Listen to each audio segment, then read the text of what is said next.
Hi everyone, welcome back. This is part 3 of my OpenMPT series, and if you've seen the first episodes, you'll probably know what's coming. This episode is not about shortcuts, presets, or flashy tricks. It's about the core of making music in a tracker, about composition. I'll show you how I personally build house tracks from scratch in OpenMPT. Fast, efficient, and focused on what actually matters. No overthinking, no theory overload, just real-world best practices that work. So let's stop talking and let's start composing. My golden rule is make the hook first. Whenever I start a new song in OpenMPT, I always begin with the main melody. Some people call it chorus, you can call it whatever you want. It's the emotional core of your track. The part that makes someone keep listening longer than 5 seconds. So it's only logical to invest most of your creative energy right here. Everything else, drums, bass, strings, vocals, you can always build around a strong hook that almost always works. What doesn't work reliably, at least for me, is starting with drums, with rhythm or with bass. My personal formula is simple. Make your hook first, then the bass second. The beat comes third and the other elements come fourth. And vocals is a topic that will come last. Finding the hook, the main melody. This is where the things get, well, pretty undefined. The hook is the most creative part of composing. And sadly, there's no real recipe for it. On good days, though, you can enter a flow state and your brain kind of starts generating melodies on its own and harmonies. And that is the point where you don't want to waste time. An important rule for me is always compose with headphones. Speakers don't work for me in this phase. I need the sound as close and direct as possible. Then I open OpenMPT and load a very simple instrument, usually just a piano. No effects, no tricks. And trial and error is really not stupid here. I don't know much about music theory and notes on paper really don't help me. So I start randomly playing on the keyboard, like a child. At first it will sound terrible, of course, that's normal. And this is important. Most great house tracks are based on 3, 4, maybe 5 notes. And it's rarely more. Because it's not about quantity, it's about combination, order and rhythm. First I find the keynotes, second I find the sequence, and third I am testing the rhythm. And as soon as something works, I write it down and put it to OpenMPT immediately. Because good melodies have a shockingly short memory lifespan. And if I don't capture them right away, they are gone. So once the hook is in the pattern editor, I focus on notes and rhythm. Nothing else matters here at this stage. No effects, no equalizer, no volume balancing. That all comes later. So here you see how I start composing. So as you see here, it's quite chaotic at the beginning and it sounds weird, of course, because it's just trial and error. And after a couple of minutes, I found the first roots. The first note is a D, then followed by an F, an A sharp, and again D and F. So it pretty much looks like that these notes have some sort of harmony. And when I go a little bit further, then you see the hook is almost complete. And this is the point where you can pick the notes and finally put them together and sequence them in the pattern editor. Yeah, and putting it in the pattern editor looks like this. I speeded it up a little bit. So you're putting in the notes that you were trying out prior. And the most important thing here is to get the sequence right and to get the timing right. And you always have to test it in between, make a lot of tests, and step by step develop the main melody. So if you have the hook, then congratulations. That's already more than half of the work. So choosing the right bass. Bass selection really matters a lot. A bass sample will be audible, even if it's not in the foreground.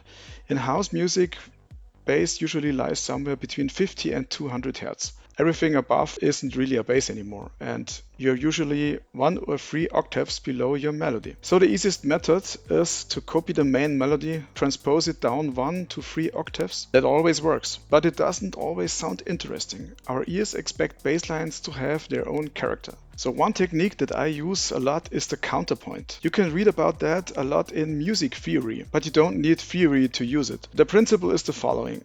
if the melody moves upwards in the middle of your pattern, which is often a very powerful moment. Then I sometimes place a very low bass note in the opposite direction, sometimes even lower than necessary. So why am I doing that? Because I want that exact moment to be felt, not constantly, just briefly.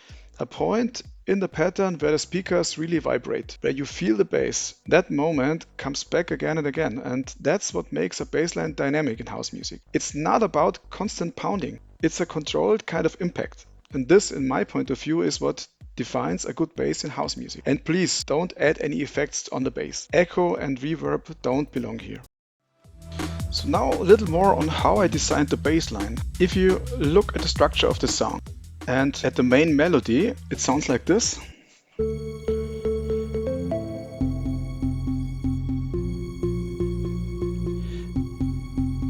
And as you noticed, I'm using the following notes. It's a D, it's an A, it's an A sharp, it's an F, it's a G, and a C. And I was copying these notes for the bass line, but still I wanted the bass to sound a little bit different. And I was using the counterpoint technique that I already mentioned. So the bass is not the same as the hook. If you listen to it closely, you notice it goes down right here on this position when the main hook goes up. When the main melody goes down, the bass goes up. So at some points in the pattern, it really moves in the opposite direction than the main melody. And this is basically what the counterpoint technique does. So the bass gains its own distinct characteristics and kind of distinguishes itself from the main melody. And it really works fine. Just listen to the result.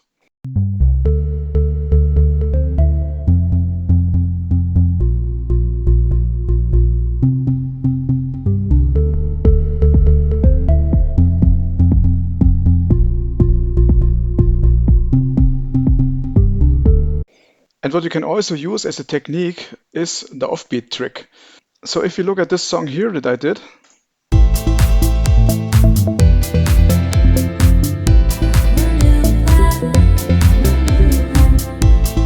when we mute all the other channels here so that we can only hear the bass, listen closely to the bass, and maybe you notice that the rhythm is different. So the bass is slightly out of sync here at this position. And this is a very popular technique to make the bass more distinct and to gain more characteristics for the bass line. This is what a real bass player would do also with an electric bass, for example. We'll play a note slightly a little bit earlier or later than the actual rhythm.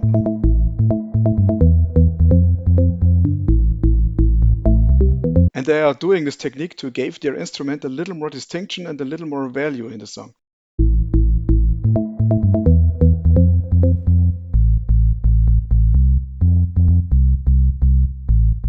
And if you're interested in good examples of professional musicians, of how they designed very characteristic bass lines, I can refer to David Guetta, for example. Just take the song Dangerous from him. Wait for the bass line in the song to really kick in.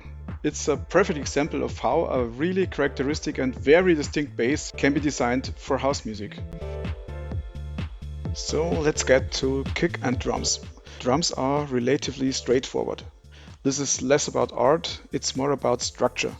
So classic 808 or 909 kicks, steady patterns, claps, snares, shakers. And minimalism works best here. Too many drums destroy the space. So again, avoid effects here on drums whenever possible. Only use as much as necessary and don't exaggerate.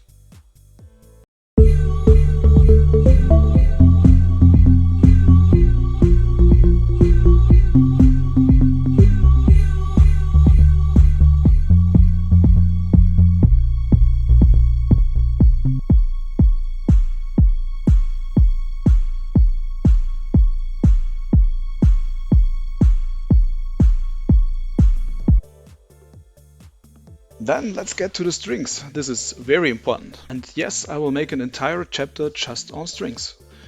Because almost every house track will benefit from strings. A steady, bright string layer can add enormous depth to your song. Strings are not hook instruments, so they are in the background, they give atmosphere, they give glue to the music. So pick a note that fits the key and let it run evenly. Strings start at the beginning of a pattern and they can run across multiple patterns and they clearly end at pattern boundaries. Everything else usually sounds wrong, so don't make any effects here nor experiments. Because strings in house music need to be conservative.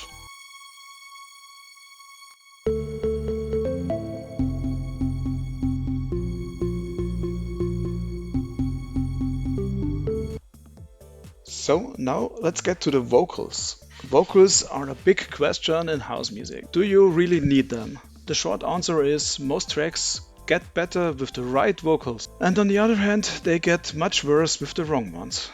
So there is no middle ground, obviously.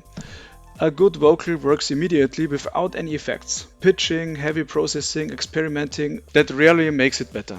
Out of 100 vocal samples, maybe only one will fit. So either take your time or leave vocals out completely. Both are valid choices for you.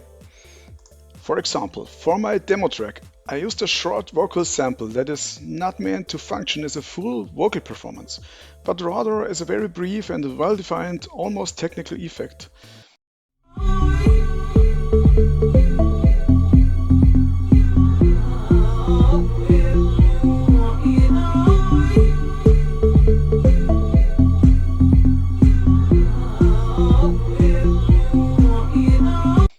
On top of that, the sample is played reversed, which significantly enhances its distinct and characteristic impact.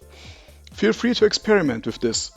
Very often this creates a mystical, playful quality that the listener can't quite identify. And that can work extremely well for electronic music, as you can hear in this demo track. As a final chapter in this part of the series, I want to briefly talk about sidechaining. Sidechaining is an important concept that you can already take into account during the composition phase in OpenMPT. In simple terms, sidechaining means dynamically controlling the volume of the instrument using the level of another instrument as trigger. The main idea is to prevent, for example, the kick and the bass from colliding in the same frequency range, which can easily lead to unpleasant distortion or cause other sounds to get lost in the low-end mud. Unfortunately, OpenMPT does not offer native dynamic sidechaining, and VST plugins are usually not helpful in this specific case. From my perspective, the most practical solution is that you build a manual sidechaining directly inside your pattern. This means deliberately lowering the volume of the kick or the bass for a short moment whenever the other instrument hits. For example, you can slightly reduce the bass volume for 1 or 2 rows each time the kick comes in. In terms of the audible result, this comes surprisingly close to what the dynamic sidechaining in professional tools also does. And the outcome is very similar. So I can really recommend to do this as a best practice. So here a quick hands-on example of how I do sidechaining. It's very simple. You see here the bassline, which is the channel number 5 and 6, and you see the kick, which is implemented in channel 4 on the left. And what I am doing is I reduce the volume of the bass in channel 6 every time when the kick comes in. And I go from 64 to, for example, 27 or 25. Then the bass and the kick will not collide in the same frequency range. Simple as that.